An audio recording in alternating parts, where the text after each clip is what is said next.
Hello guys. Today's just a quick update on my Cobra Lily farm. Is what I'm calling this. This is really just a big cooler. But yeah, these are all my Cobra Lily plants here that did come from tissue culture. Um, they yeah, they have all taken. They're all sending up their new growth. So I'm definitely gonna have way too many plants for this particular setup I have here. But yeah, oh, and my little cephalotus in the corner from John's Carnivorous plants there is still kicking, growing, new growth. Sorry guys, it's super windy out today. Of course, it is Central Washington. But there's my Cobra Lily plants there for you.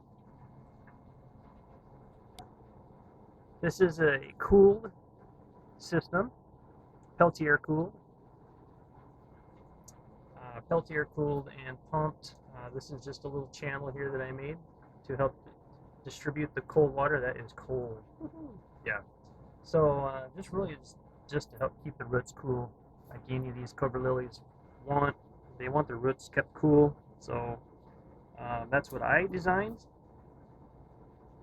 to do the job. You can see my little grass blades coming up. But yeah, so that's my Cobra Lilies there for you. Just babies. They're just little babies.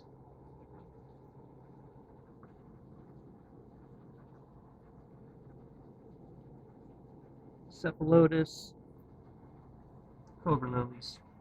But yeah, that's what it is. Just Peltier cooled. It's kind of tucked in the corner, but you can just see the Peltier modules on the side here. Just a little pump, pumping the water. But yeah, if you got any questions, leave them down below. I would love to answer them. Thanks, guys.